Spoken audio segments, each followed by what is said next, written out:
J.J. McCarthy, who, let's face it, some people don't like because he went to Michigan, right? In his first meaningful action since the national championship game, he did the thing. And it was a heck of a lot different than the J.J. McCarthy we saw in the first quarter. Kevin O'Connell gets credit. Yes, of course he does. But it seems like the Vikings found a guy. What can you say about JJ McCarthy? Just keeping, like Kevin O'Connell used the term poise. Like, first game, young quarterback, everything's going against him. He struggled badly. Like, for the first, I'll get to that in a second. First 3 quarters, he was awful. He really was. For him to stay in the game like that, have 3 touchdowns in the fourth quarter, I thought was beyond impressive. And a couple of things you saw in the broadcast. After he throws a really, really bad pick six, the Bears got him. They knew the ball's coming out quick on a blitz. They jumped the route, all that. JJ is just on the sideline, basically dapping guys up, say, let's go. Like, I've forgotten about it. You forget about it too. I was impressed with that moment and not knowing what was going to come next. And then also, when JJ got his 3rd touchdown to give them the lead, Kevin O'Connell is running down the sideline. ESPN's camera's right in front of him. And Kevin O'Connell just gives out the most crazy scream you can give out. And I think that was this was validation for the Vikings. This is our guy. We trusted him. We didn't see it the first 3 quarters, but boy, do we see it in the fourth. Now, I want to say, look, JJ's got to play better. Like, you can't just do this every week. He's the guy from the first 3 quarters. That still existed. And that still has to be corrected. But the way he came back in the fourth quarter, just putting everything aside, just putting everything behind him. I don't know that I've really seen a guy making his NFL debut ever do it like that, where you have everything against you for 3 quarters. You just say, that's fine. I'll get you in the fourth quarter. And he sure did. Absolutely. And I think what's interesting is that at halftime, so little of what ended up impacting the game had actually happened. So it wasn't only what he was doing well, it's that you get to halftime, the Bears are up 10-6, and then after that, JJ McCarthy throws a pick six in his debut, and you're like, okay, well, that's not what you want to see. And then you go from the third quarter pick six to, like you said, 10 minutes of game time in the fourth quarter, 3 touchdowns. And I was impressed with JJ McCarthy's ability to rally and to be resilient, especially because he hadn't played a real game that was counting for something. I'm not counting preseason here, in 609 days. And since he was in the national championship game for Michigan 2 seasons ago, because last year he was out after the training camp knee injury. And so he hadn't played in a while. It's not like, oh, everything should be slick. Like, he was a little rusty. He wasn't figuring out those third downs. And all of a sudden you come back like this. And I would say we should give credit to JJ McCarthy and also credit to head coach Kevin O'Connell, not only for making the schematic adjustments when he realized that defensive coordinator Dennis Allen was doing different things than Dennis Allen would usually do. They think that he was kind of trying to take advantage of that rookie quarterback making his debut, but also Kevin O'Connell is pretty honest talking on a team show after the game or the next day. And he was saying, look, if this was a veteran guy, I probably would have lost that positivity. I would not have stayed as, I think they keep saying their slogan is faith over fear. And he's like, if this was a vet, I would have gotten after him for some of the mistakes he was making. But this was a guy in his first start, and that's not what he needed. And Kevin said that. And then the second thing he said was that he's like, sometimes in the NFL, or often in the NFL, it's kind of like, well, prove it. Prove to us that we should respect you. Prove to us that we as a team should believe in you as a quarterback. And Kevin O'Connell said he hopes that he never coaches a team that requires that. Not because people shouldn't have to prove things or because people shouldn't have performance, but because it doesn't ultimately benefit the team if they're waiting for JJ McCarthy to prove something. And so I think you have to acknowledge the role of the Vikings culture in saying, even when things go wrong, that is not enough to shake their belief in this guy. Yeah, I'm with you on that one, certainly, because if you look at the first 3 plays of the game, first 2 plays of the game, McCarthy changes the play at the line, reads the defense, changes the play. They didn't necessarily go anywhere. And then the third snap of the game, Dennis Allen showing blitz, McCarthy takes the snap, the linebackers drop, totally change the look, and then they punt and they go 3 and out. But the guy, as we see Dante from NFL Research, friend of the program, with the stat that we gave you earlier to start this segment, laying out the facts immediately after the game, the guy stayed poised. And I think the game last night was kind of a microcosm of not only week 1 overreactions, but what really could be the entire season. Because what we saw in the first quarter, and really even the first half, the reactions were J.J. McCarthy's awful, and Caleb Williams has magically been fixed by Ben Johnson, and this is the guy, and I'm guilty as well of tweeting, hey, I know you. You're the guy that went to USC. You're the guy that won the Heisman. Caleb Williams is back. Ben Johnson is magic, and he fixed the Bears quarterback. And then by the end of the night, it totally flipped, right? J.J. McCarthy is the guy. Kevin O'Connell is right. His faith is rewarded. And oh my God, What are they going to do now? What are they going to do with Caleb? Ben Johnson can't fix him. How do they get out of this? All the Bears' good feeling we had at the beginning of the night and all through the offseason is all gone. It's all wasted. It's all overreaction week one, which is always what it is. The truth is always somewhere in the middle. But the way the pendulum swung last night during that game, it made your head spin, to be honest with you. So let's get to the Bears. Caleb Williams opened 10 for 10. Caleb Williams looked like the guy that we saw in the Sunday night primetime preseason appearance where he marched him down the field on the 93-yard drive. And you're like, all right, he's got it. But by the end of the night, Frank, it all went off the rails. He was wildly inaccurate. He missed a wide open DJ Moore for what could have been a touchdown before the 2-minute warning. You wouldn't have had the clock management issue on the kickoff at the end of the game. All of it went sideways. And then the story on Monday night and Tuesday morning is now, okay, what are we doing with Caleb Williams? Which is just bonkers. Just be patient.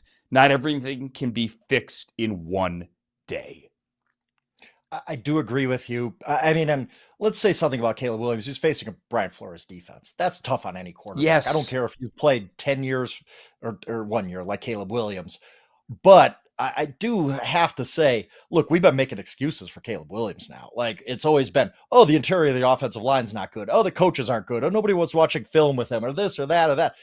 The Bears did everything for him this season. And I'm not giving up after one game. That's not what I'm trying to say. But it has to look better than it did on Monday night. You're going to get to the end of this season. And I'm not saying like the Bears are going to cut him at the end of the season if he's not good. But if you get to the end of the season and Caleb Williams really hasn't shown any improvement from what he showed last night, from what he showed in his rookie year, you're going to get to the end of the season and say, man, did we pick the wrong guy? Because I know Jaden Daniels is great. Drake May's shown a lot more than Caleb Williams to this point. Bo Nix had a great rookie season. Michael Penix was awesome on Sunday, and he has less experience than Caleb Williams. JJ McCarthy outplayed him last night when it counted. All of a sudden, you're like, okay, well, you gotta, yes, all these things were against Caleb Williams last year, but there has to be some proof of concept that Caleb Williams is that dude. You got Ben Johnson. You got an improved interior offensive line. Your first two picks in the draft were receiver, a tight end and a receiver. You have everything in front of you to be a successful quarterback.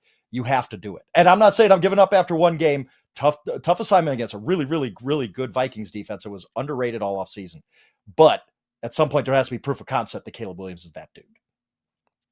Yeah, the good news for Caleb Williams is he's not going to face Brian Flores' defense more than one more time in the regular season. But I think that even if he's not getting full on Brian Flores' defense, he's still going to have opponents who look at the film and say, oh, well, when you were blitzed 30% in the first half, you were 10 for 10. You were extending the pocket. You were able to get out of things and still make these throws on the run. And then all of a sudden you tick up that blitz rate. I believe it was about 43.5% in the second half. And actually now your clock is off and you're not accurate and everything's starting to break down and you're in third and longs. And oh, by the way, we're back to the Bears penalties and more penalties. And so I think that to me, the issue is not what he did against the Brian Flores defense. The issue is, can he and the Bears as a whole with these pre-snap penalties figure out how to get those out of their system? Because if not, every single team is going to try and use that formula to get them again. Yeah, he was pressured. The final math is 15 times, so a pressure rate of just around 35%. Again, in the first half, especially that opening drive when he's going to the sideline to his right and just threw a laser that Rome Odunze, I don't know what was better, the throw or the catch that Rome Odunze got on the sideline. That's the guy that won the Heisman. That's the guy that became the number one overall pick with that kind of magic. And you saw it in the first half. I mean, there were Bears fans. They weren't just celebrating. Don't get me wrong. They're not buying tickets to Santa Clara in February at the end of the first half. But when you get the pick six, like this was a celebration. This game, in the eyes of everyone at Soldier Field, was over. And the Bears were back. Yeah, the 85 Bears there for the 1,000th time being honored. Right? Those guys have not bought a meal in 40 years in Chicago, as well they shouldn't. And this was a parade on Michigan Avenue. And then they woke up and they looked in the mirror this morning and went, how in the world did that happen? It's only one game. They're not the only team to be disappointed week number one. But they got to turn it around, and they get the Lions, who themselves are disappointed after their week one effort. And obviously some familiarity there between those two coaching staffs. All right, Jori, I mentioned, and you mentioned, obviously, that your honeymoon took you to Thursday Night Football on a lightning delay and horrible traffic on 95 to get you to Philadelphia, where the Eagles did beat the Cowboys in a game closer than many people expected in week number 1. One of the reasons you could argue it was closer than expected was the fact that Jalen Carter was kicked out of the game before we even had the first play from scrimmage for spitting on Dak Prescott. Jalen missed the entire game, and today the league kind of threaded the needle. They suspended Jalen Carter, but they said that because he basically missed the entire game, that will serve as his suspension. He is eligible to play this week in Kansas City in the big Super Bowl 59 rematch, and his fine is his game check from week 1. So he's going to forfeit that $57,000. What do you think of the way the league kind of has it both ways here? Yeah, it was pretty amusing because at first you see these reports coming out of like, oh, and he's going to be fined 57,222. And by the way, if you were wondering, that's the amount of his game check. And then the official release comes out and it's like a 1-game suspension, but here's how we're defining it. I actually think it was a fair consequence. I think it was a fair penalty. I think that the 1-game suspension, I mean, the league is saying, hey, we want to increase the penalties for unsportsmanlike conduct. The league has a lot of goals, both in terms of international expansion and otherwise, in terms of making this for a broader audience, more family friendly, respectable. And then all of a sudden you get the first game, you got the defending Super Bowl champions on prime time, national television. No one else is playing until the next day even. And Jalen Carter spits on not only a quarterback, but a Walter Payton Man of the Year. I mean, that's the type of guys that the NFL is going to protect in these situations. And I'm not saying you can spit on someone else, but you think that they're not going to realize that. And the official was right there. And I mean, I talked to Dak Prescott in the locker room after the game and asked him about it. And I've known Dak for 10 years now since he got into the league. He does spit a lot. And he's like, look, I'm not proud of this, but this is a habit I have, especially in the games. This happens. And so for Dak, he was actually behind his offensive lineman. The only reason Jalen Carter was even semi-close and not that close is because he was trying to goad the Cowboys rookie Tyler Booker and kind of give him a hard time and get in his mind before the game.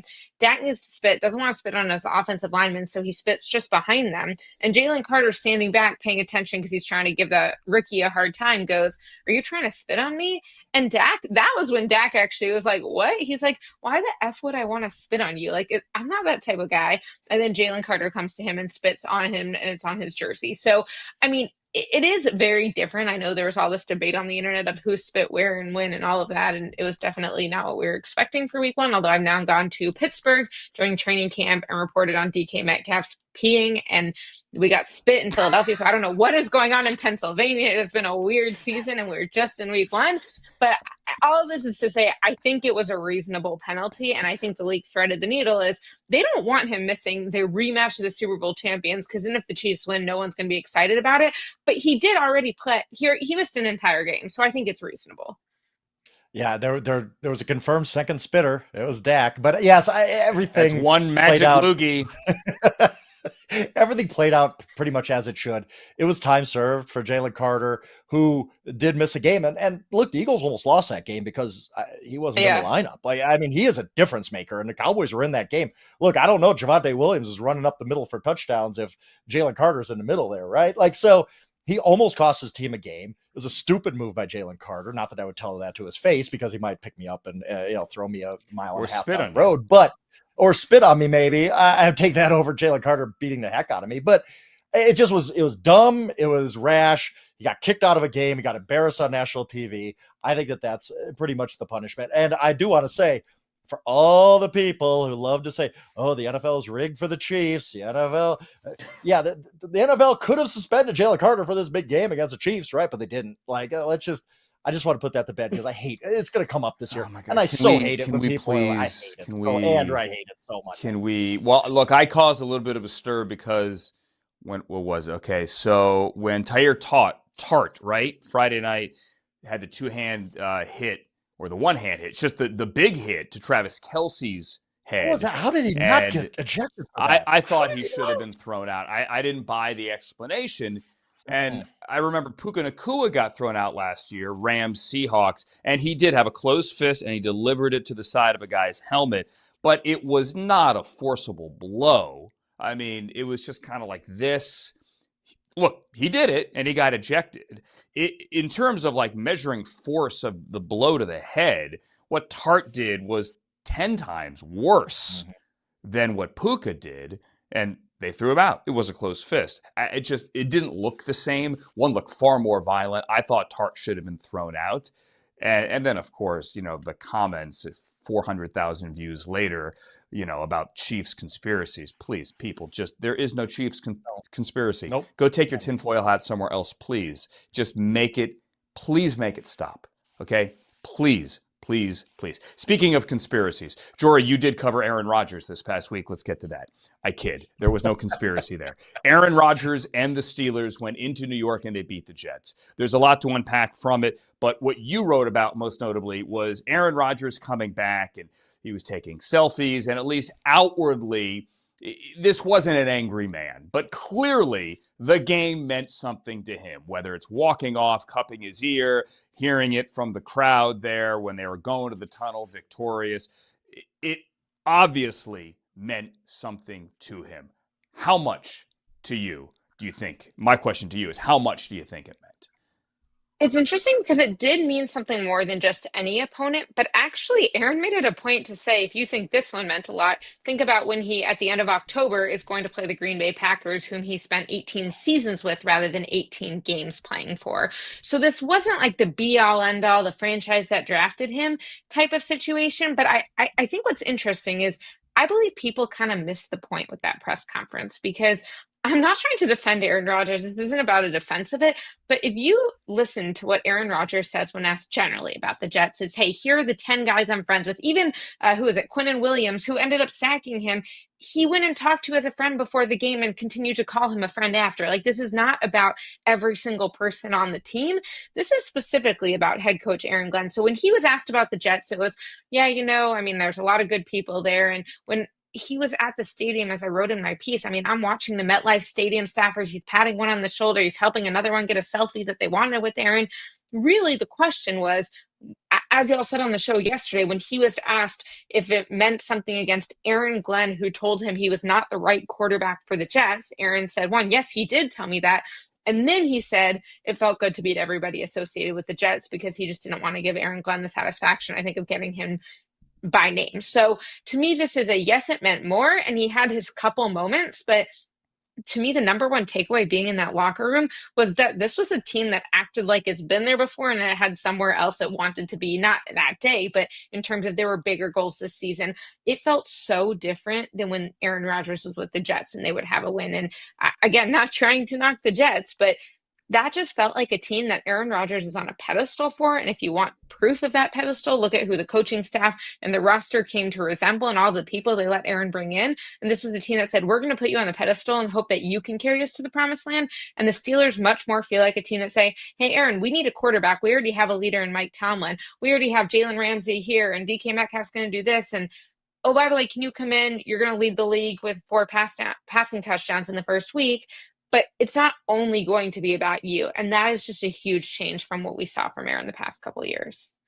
And me and Andrew talked about this last week, that you look at the end, Aaron Rodgers' experience in Pittsburgh, it's been so quiet. Since he signed, you expected, there's going to be this controversy and that Pat McAfee interview and all this. It has been so quiet there. And I think that's just the difference in organizations. The Jets are a clown show and the Steelers are a professionally run organization. And Aaron Rodgers came in and he's employee number 8. That's it. He is coming there to work.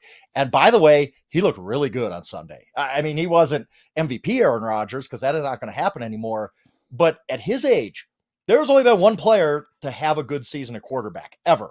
It's Tom Brady, who did it 4 times because he's a freak. If Aaron Rodgers could play at this level all season, the Steelers are going to be pretty good. They don't need him to be, again, they don't need him to be 4-time MVP Aaron Rodgers. They need him to be a good, solid quarterback who's an upgrade over Russell Wilson. Well, that's not a high bar to clear. So I've just been impressed with the whole thing. I'm impressed with how Rodgers has just assimilated himself, how Tomlin has handled the whole situation, and how Aaron Rodgers played on Sunday, which was pretty darn impressive given his age. This is the Steelers might be better than we think, especially if Aaron Rodgers can keep this up. The Steelers' revenge. Go ahead. To me, the biggest juxtaposition, because I had also been there 2 years prior for the Jets opener at MetLife, and that was, of course, the game where 4 plays into it, Aaron tears his Achilles and is out for the year. Now you have this 4 play stretch on the opener against the Jets this year when Aaron gets a touchdown at the beginning of the fourth quarter. Then Kenny Gainwell, also a new season off-season acquisition, forces a fumble. They recover it back to the Steelers. There's one run, and then Aaron Rodgers has yet another touchdown. So you go from 4 plays and you're out for the year to 2 touchdowns and 4 plays on the same field to start the season. I mean, it really was so different. And I was reaching out to someone close to Aaron who was very close to him during that recovery process, being like, wow, look how different this feels. Yeah, it felt different, and it does feel different for the Steelers. Granted, one game, right? Like my friend Kyle Brandt likes to say, week one is a liar. I don't know that it's a liar, but there's some gray area certainly. And last night, the perfect example, the roller coaster ride through those two quarterbacks and obviously the final result. But if week one was the revenge game for Aaron Rodgers, week two could be that for DK Metcalf. Granted, he got paid. I think it all worked out for him. But the Seahawks are coming to Pittsburgh for week two. Mike Tomlin, much like he did last week, said if it means something better to DK, he hasn't said it to me, and I know that he's not going to admit it to you. But knowing DK, he might actually admit it to us, and I'm sure maybe that'll happen on Wednesday. And can I also do this? Because Mike Tomlin's really the only head coach that talks on Tuesdays. And for years, when I was at NFL Network, all of us would sit in the NFL Network newsroom, wait for that noon Eastern press conference, and try to guess how long he's going to go with his opening soliloquy, usually between 9 and 12 minutes before he opens it up. And he has a way with words. This was my favorite Mike Tomlin today. Asked about Cole Holcomb the linebacker, not getting any defensive snaps on Sunday. He said, quote, "We don't feel obligated for participation. This isn't Little League football. We're going to assimilate a group that we think is capable of winning certain matchups." I love the guy. Like, why can't more people be like that on the podium? Also, I don't know that he's using the word assimilate the right way, but who cares? It sounds good when it's coming out of Mike Tomlin's mouth, right? It just sounds good. And he did say the division of labor today. We're not talking job numbers coming from Washington. Like the division of labor, that's what he calls his depth chart. Anyway, I digress.